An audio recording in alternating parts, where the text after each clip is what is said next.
So yan, good morning mga ka-update. Ngayon po, update na naman tayo kay First Lady Lisa Aranita Marcos. Welcome to Romis Update Channel. Mamaya may video tayong panonoorin at ito marahil yung hinihintay ng marami, lalo na ng mga DDS, no? Yung pagbabalik abroad ni First Lady Lisa Aranita Marcos. Balik abroad na siya at ito marahil yung inaabangan nga, lalo na doon sa mga nagsasabi na kaya lang napauwi si First Lady dito sa Pilipinas mula sa LA kasi mayroon siyang immunity at matatapos daw yung kanyang immunity at pagkatapos ng kanyang immunity ay babalik na siya doon sa LA at makukulong na. Sabi naman ng iba, pupunta lang doon para sa investigasyon. Hindi na nagkakasundo ngayon yung mga DDS kung ano yung sasabihin nila about First Lady. Pero ito na nga, balik abroad si First Lady. Pero kasama niya si Pangulong Bongbong Marcos Jr. At yung pagpunta nila doon ay para sa working visit doon sa Osaka, Japan, Osaka, Kansai.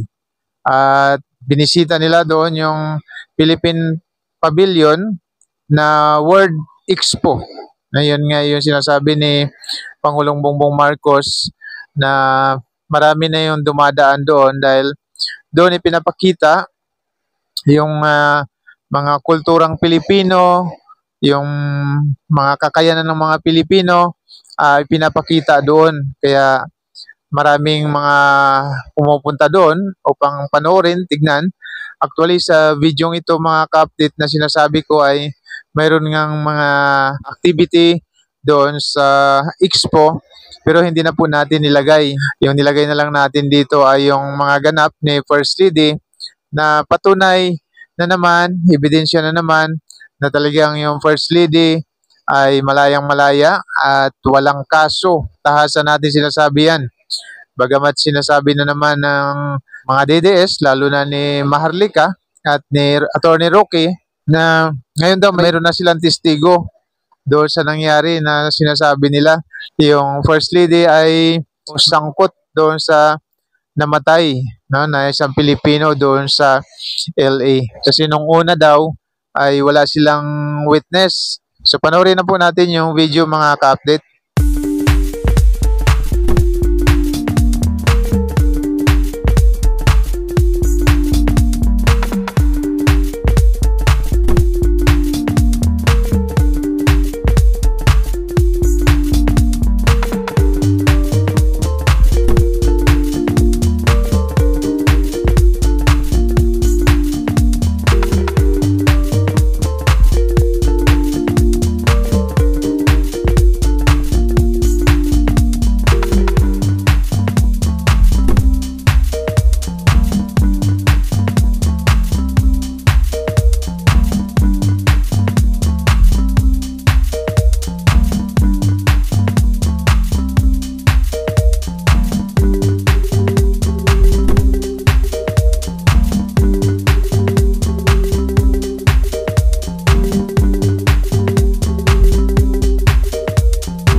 So yan po, patunay na yung First Lady ay malayang malaya at nakikipaghalubilo sa kahit kanino. Patunay na ang First Lady ay balik abroad, kaya lang ay hindi sa LA, kundi pumunta lang sila sa Japan at nagbisita nga doon para rin sa proyekto ng ating pamahalaan na kung saan ito ay nagpapatibay ng unang-una pagkakaibigan ng Japan at Pilipinas. Pangalawa, ito ay pagtutulungan na may pakita sa buong mundo yung galing at husay, talento ng mga Pilipino.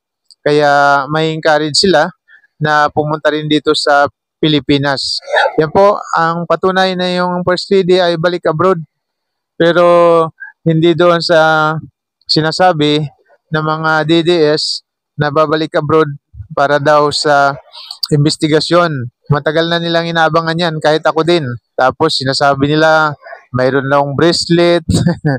Kasi nga talagang mahilig naman yung passion niya ni First Lady na magkaroon ng bracelet. Kaya napansin naman nila na hindi tumatanggal ng bracelet si First Lady. Yun na naman yung ginawang issue. Yun daw yung palatandaan na yung First Lady ay talagang minomonitor ng pamahalaan ng LA. Sa hindi nakagusto ng ating vlog na to, humingi ako ng pasensya. Pero ang katotohanan po, tayo ay nasa katotohanan lamang. At sa mga nakagusto naman ng ating vlog na ito, pa-like na lang po sa mismong video. Pa-share na din po mga ka-update at pa-subscribe na rin po sa aming maliit na channel. So muli po, maraming salamat sa panonood at suporta. Glory to our Lord Jesus Christ and God bless po sa ating lahat.